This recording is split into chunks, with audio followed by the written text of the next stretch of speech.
Prince William and Prince Harry's relationship with the media was laid bare by the new BBC documentary, The Princes and the Press. The two-parter examined the relationship between the brothers and the media. Following the documentary, the corporation received 925 complaints and was criticized by the royal household. In a rare joint statement, Kensington Palace, Clarence House and Buckingham Palace accused the broadcaster of giving airtime to overblown and unfounded claims. The statement shown at the end of the program from the royal household said, "A free, responsible and open press is of vital importance to a healthy democracy. However, too often it is overblown and unfounded claims from unnamed sources that are presented as facts, and it is disappointing when anyone, including the BBC, gives them credibility."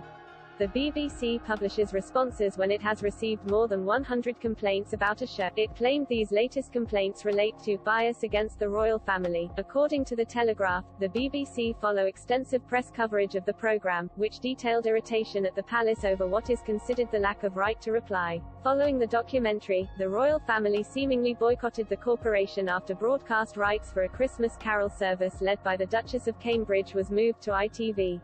The BBC defended the documentary and said, "We conducted more than 80 hours of interviews and sought views from a wide variety of contributors. This included approaches to Buckingham Palace, Kensington Palace and Clarence House for comment or for a representative to be interviewed for this series." A joint statement issued by them was included in both. The documentary was hosted by Amol Rajan, who has also faced backlash after making a groveling apology for rude and immature comments made about the royal family.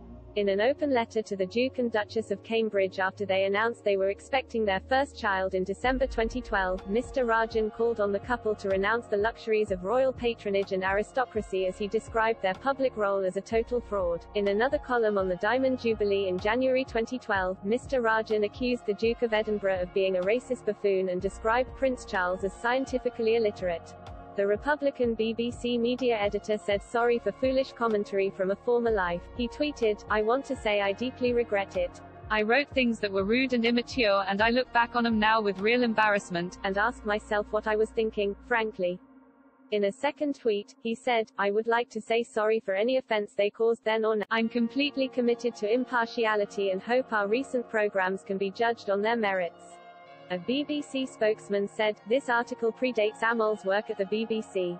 Once journalists join the BBC, they leave past views at the door. Amol is an experienced BBC journalist who reports on all of the topics he covers in an impartial way and in line with the BBC's editorial guidelines. All BBC current affairs output is required to be impartial."